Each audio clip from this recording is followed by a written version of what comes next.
The victim managed to get away unharmed, but not before a shooting near a busy Southeast Portland park. KGW's Mike Benner spoke with the victim and joins us with more. Mike, this is really scary. No, Laurel, this whole thing is beyond frightening. The victim did not want to go on camera, and you cannot blame him. He told me the guys who carjacked him have his wallet and ID, so they know where he lives. Needless to say, he's not getting much sleep. He's afraid these men could come back for him. The Transit Center on Southwest Barber Boulevard, the scene of an absolutely terrifying ordeal for a Southwest Portland man. He declined to go on camera for understandable reasons, but tells me this is where he was carjacked, at gunpoint. He says the bad guys zip-tied his hands behind his back, covered his face, then tossed him in the back of his own BMW, similar to this one.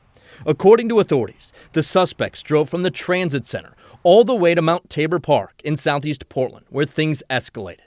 KGW has learned the man was let out of his car.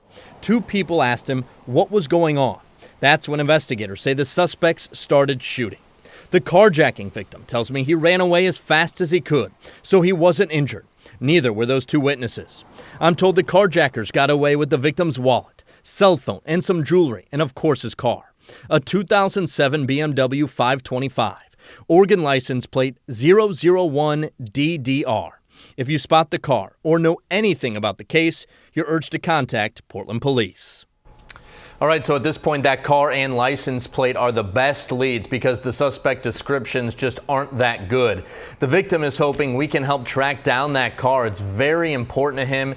It's his main mode of transportation.